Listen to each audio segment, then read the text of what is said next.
There are some problems in the descriptions of Megasthenes. He has given us many fantastic stories, like he once said in his account that Indians are never accused of lying. Definitely this is a hyperbolic statement. Or he said, famine never visited in India.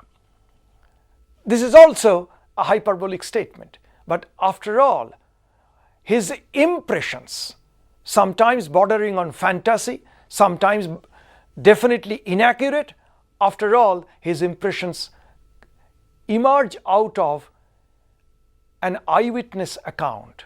He did visit India. He was mainly based in Arakosi or Kandahar area, and from Kandahar he visited Pataliputra, Palibotra, the Mauryan capital. Obviously, he traversed a greater part of the subcontinent, particularly northern Indian areas.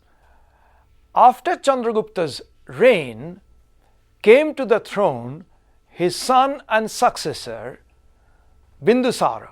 Once again, we do not have any definite dates about this second ruler of the Mauryan dynasty.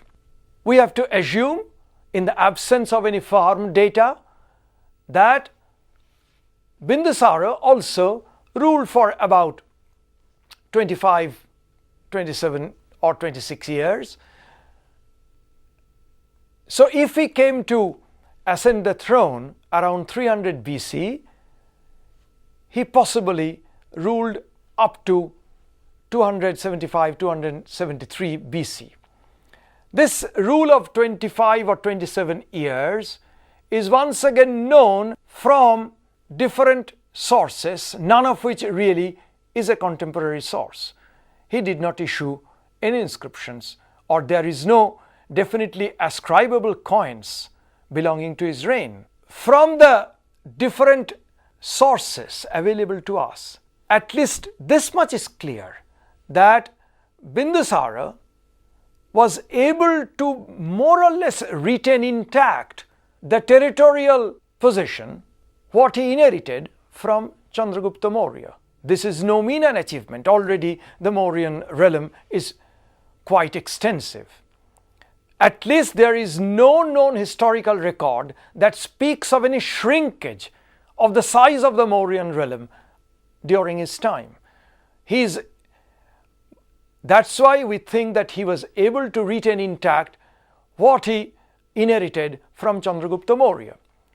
There is at least one Buddhist story in the Divyavadana, of course a later text, that speaks of his rule, continued Maurya rule over Taxila, Takshashila area.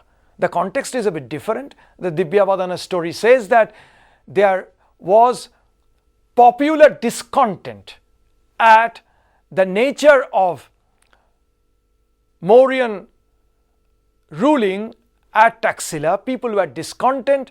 Having heard that, Bindusara is said to have sent Ashoka to get information about the discontent and to pacify the subjects. Ashoka did go there and learned that the local population had no misgivings about the Maurya ruler, but they were definitely against the administrators, Amatyas of the Mauryan realm. At least this story tells us, gives an impression that Bindusara was able to retain the northwestern frontier area during his reign.